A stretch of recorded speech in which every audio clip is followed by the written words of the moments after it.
question on here. So, what if you have a struggle acknowledging your own emotions? I'm good. I'm straight. Those type of people. Mm-hmm. They better So, get in the ring. so if Yeah. you have a hard time acknowledging your emotions, first of all, I want to applaud you because you recognize that you have that issue, right?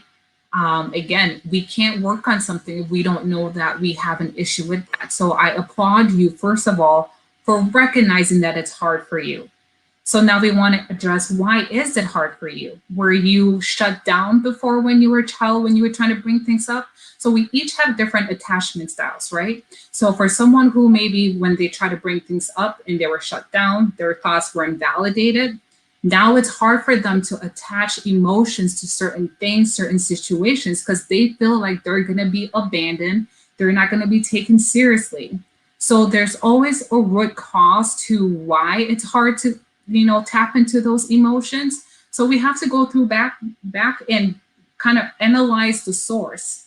And once we process the source of that, we can start healing from those things. Maybe it was a parent not there, maybe it was a toxic relationship with your family members where you were silenced. So healing and letting go from those things can now help you tap back into some of those emotions that it's hard for you to tap back into. And then maybe finding someone where you can trust to be vulnerable to, right? So if you're not having that person where you can be vulnerable to and can express your thoughts and feelings, you're kind of suppressing those emotions. So your natural response is, I'm good, because you don't want to address those emotions, those Right. feelings. But again, healing starts when you can start expressing that. Maybe you don't talk about it, maybe you can journal. Maybe you can play music. I'm a big believer that music speaks words that we can't say.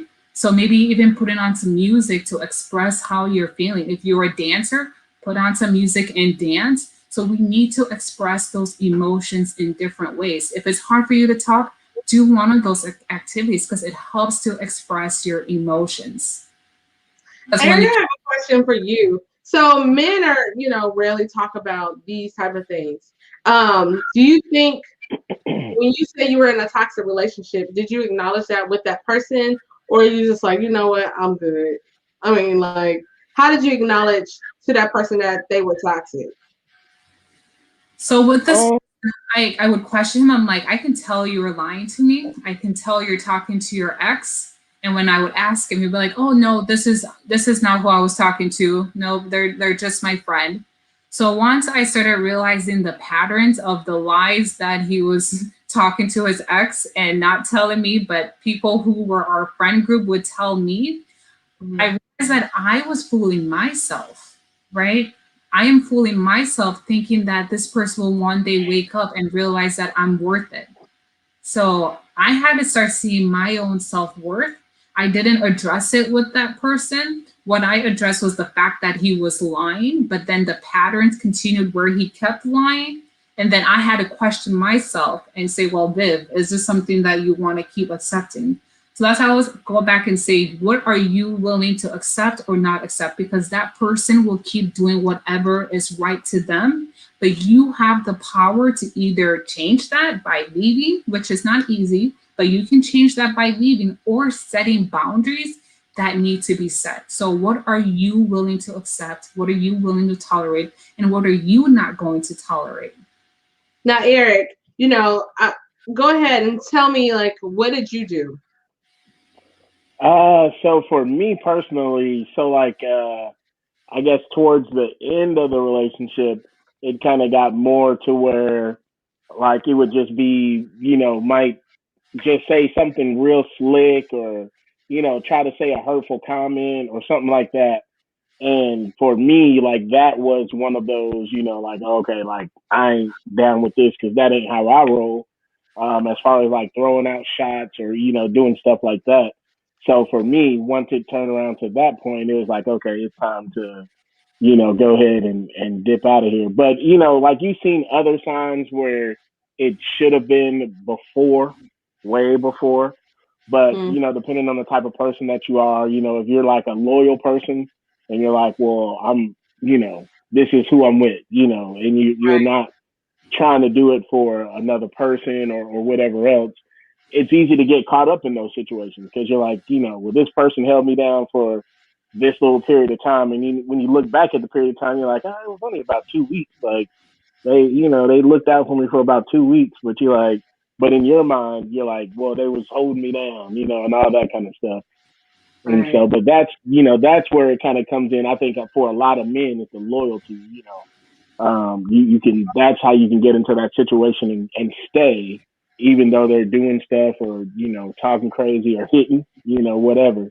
I think it's easy for that. Now, Dr. Viv, what if I am watching this and I don't know it, but I'm the toxic one? I mean, I'm watching this right now and I'm the one who's toxic. How can they even acknowledge that if they don't know? Like, I what think could Virgil they? just fell out of his seat. Which is Virgil is not in a toxic relationship. First of all, Virgil is my husband, Dr. Viv. You probably have to sing hallelujah. Sorry. So so sorry. But watch it and they are the toxic person. Like, how can they understand or acknowledge that? Mm-hmm. So good question. So the first thing I would say is, has more than 5 people told you that you do this and it makes me feel this way? Or you say this and it makes me feel this way. When you act out, it makes me feel this way, right? But I'm the toxic one though. Right, but if you don't know, right? If you don't know that you are toxic, do you find that people are telling you that you do a certain behavior and it makes them feel a certain type of way, right? Because people who care about you will tell you how they are feeling. So now the question is, now that you recognize that you are the toxic one, we need to address, why are you toxic? And first of all, I want to say I applaud you for recognizing that you are toxic, right? Or maybe you have some certain traits that are not healthy. So now we can work through that once you recognize that you do have some traits that are not healthy. And a lot of the things that we do now stem from our childhood. So there's a certain adverse childhood score. So maybe you experienced where a family member was not in your life. Maybe a parent wasn't at home. Maybe you were emotionally abused. Maybe you were physically abused. And because of those things, you are now toxic. But in order not to have those traits, we need to go back and process those things. So I want you to get therapy, right? I know that in the Black culture, therapy is something that's not really talked about, or it's now being accepted to some degree. But we need to have, whether it's a counseling session or someone that you trust, to work through those things that happen in your childhood that have led you to where you are right now. So everything we do now is from our childhood, from our experiences, and we need to process those things and heal from them. And now we can then create new behaviors, new patterns that can be more healthy. So seek a therapist that's someone that you can trust, right? So you can process those things and create new patterns, new behaviors to certain responses that normally you would have responded in a toxic and unhealthy way.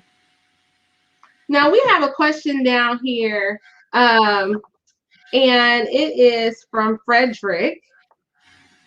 All right, let's see here.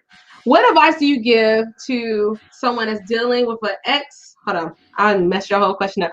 What advice do you give to dealing with those ex-toxic relationships when you have a child together? Frederick, that's a good one. Thank you. That is. So my advice on that is keep it only about the child. So with toxic people, what they'll try to do is to get you to react. They're always looking for a response because they feed off of that response, right? So if they know that they can do something to push your button and then you're going to have a reaction, they feed off of that. So I want you to know that now, so that when that happens again, you can realize that you're not going to give her that reaction. You're not going to give him that reaction. So there's something called gray rock. So gray rock is when we're literally a rock and we're not going to give them the reaction that they are looking for. And all I need you to do is keep the conversation about the child. So, okay, we're going to drop the child off this day. That's all it is. So keep the conversation solely on the children, on the child, whatever that is. No emotional conversations, no personal conversations about what's going in your life. Cut the boundaries so they don't have access to that, and keep it only about the conversations about the child. So we're going a rock. We're being a gray rock. We're not giving them the reaction that they are looking for. Dr. Vivian, are you saying WAP? What are you saying? Rock, like rock. Gray rock. Yep. We're being a rock. We're not giving them a reaction. I'm about to say, wow, that's a new one. No, a gray rock. And then keeping the conversation solely about the children. And that's it. Oh, that's so important. Awesome. Yes. And so I hope that answers your question, Frederick. Because I know a lot of people, like the young man I said, he stayed with her until the point that he got stabbed in front of the kids, and that was the catalyst to make him leave. Hopefully other relationships out there are not going to get to that point, but hey, you know, and if it does, please seek help. Now, should we be accountable for staying in those relationships? Because we do have free choice. So if we're in a toxic relationship and we are the ones that feel abused, are we accountable for staying in that relationship? Absolutely. So we're each accountable for ourselves. But what tends to happen in those toxic relationships is that we tend to see trauma bonding occur. So you could be that person where you know you're in a toxic relationship, you know you need to leave, but for whatever reason, you can't leave. And the reason is because there's trauma bond. Although it hurts, although they do all these bad things to you, some part of you still cares about them. And then there's another part where there's the Stockholm syndrome, which is we are the abuser, whoever the toxic person is, maybe doing all these things. And psychologically in our head, we feel that we need to accept these situations, accept these behaviors so that we don't get hurt or so that the things will get better. If we think we accept them, then the situation will get better. So psychologically, things change, we get trauma bonds, and then it's hard for us to leave. So it's a complex question, it's a complex thing, but once we realize that we deserve better, your life is at stake, your mental health is being impacted, now it's about making that mental decision to let go. And there are certain fears that will keep us in those relationships, whether it's fear that I'm not financially stable, whether it's fear that I'm not gonna be alone for the rest of my life, is it fear that, oh, my children might grow up without another parent? Yeah. So fear will keep us stuck in those relationships. Oh, I've got a good one. Go ahead. I've got a good question.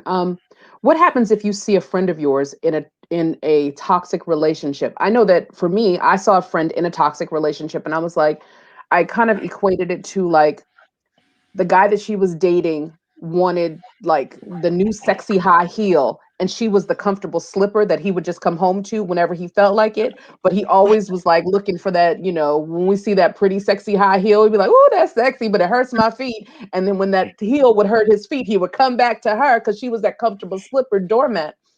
I'm so when confused. When I said something to her, don't be confused, it's not that hard. When I said something to her, she got mad at me and didn't speak to me for a long time. And then it took her a while before she came to me and was like, you know what, you were right.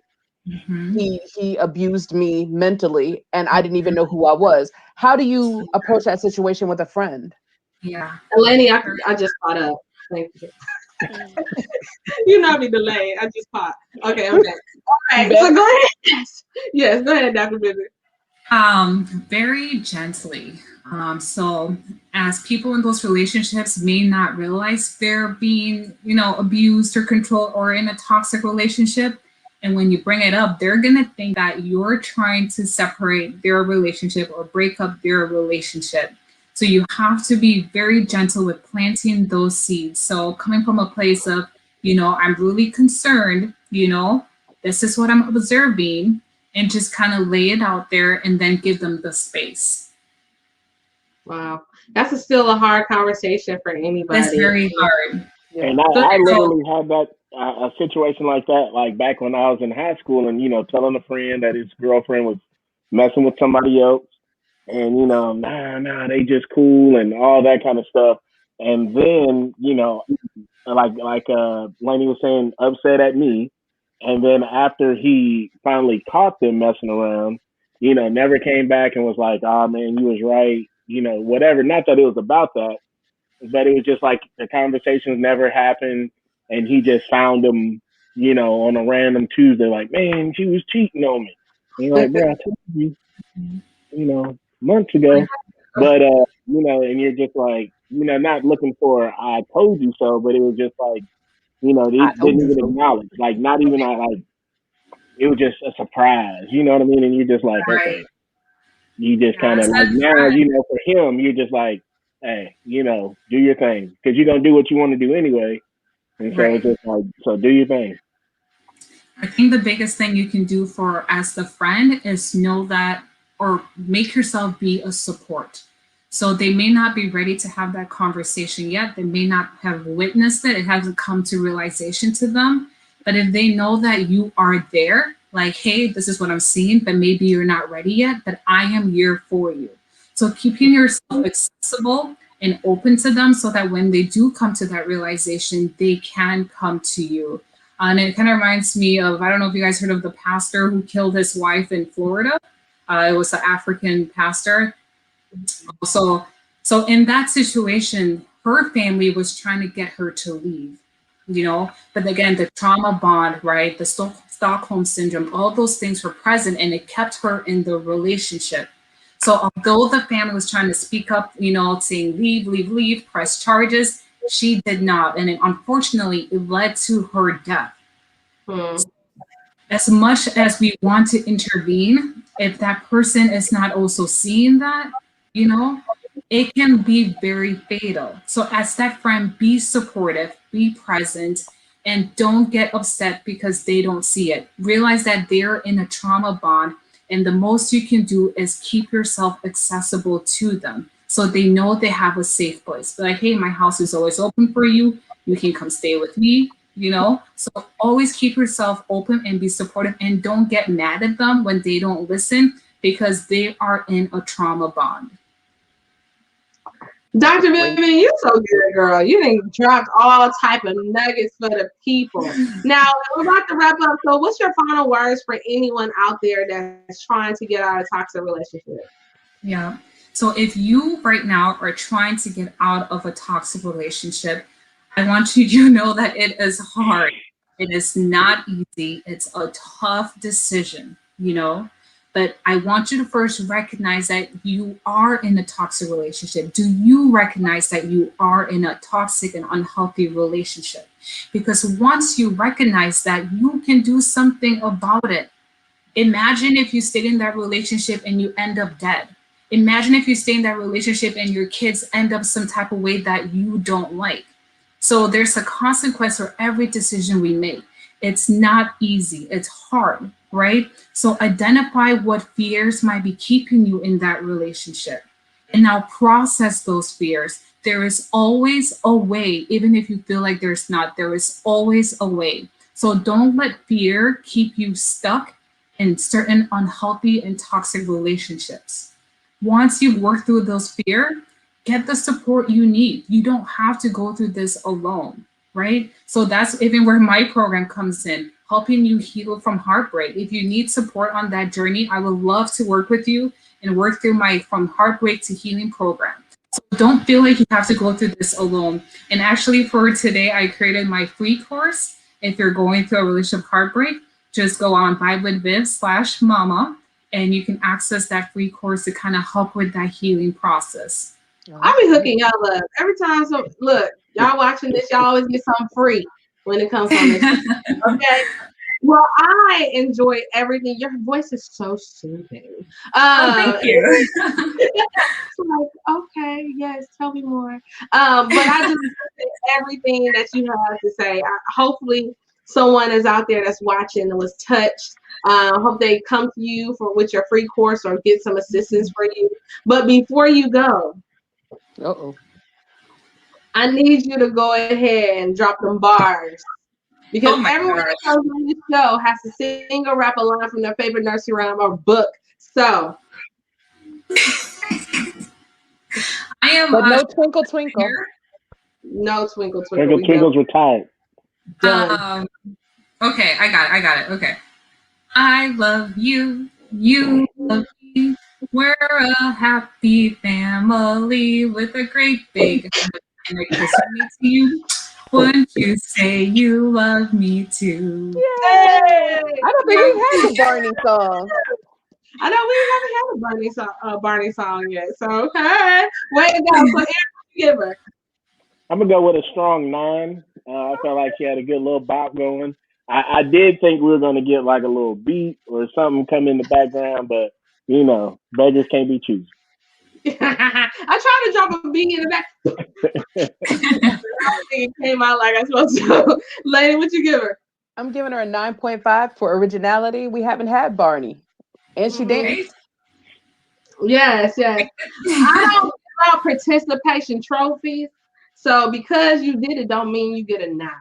So I'm gonna give you an 8.9. She's hard. 8.9. So you can strive for greatness. Okay. There you go. I can take that. All right. Well, cool. Well, thank you for being on the show. I'm about to pop you out the screen, but please stay on. So I want to talk to you afterwards. But you are amazing. We definitely got to have you back, girl. Yeah, thanks for having me on. I love this. No problem.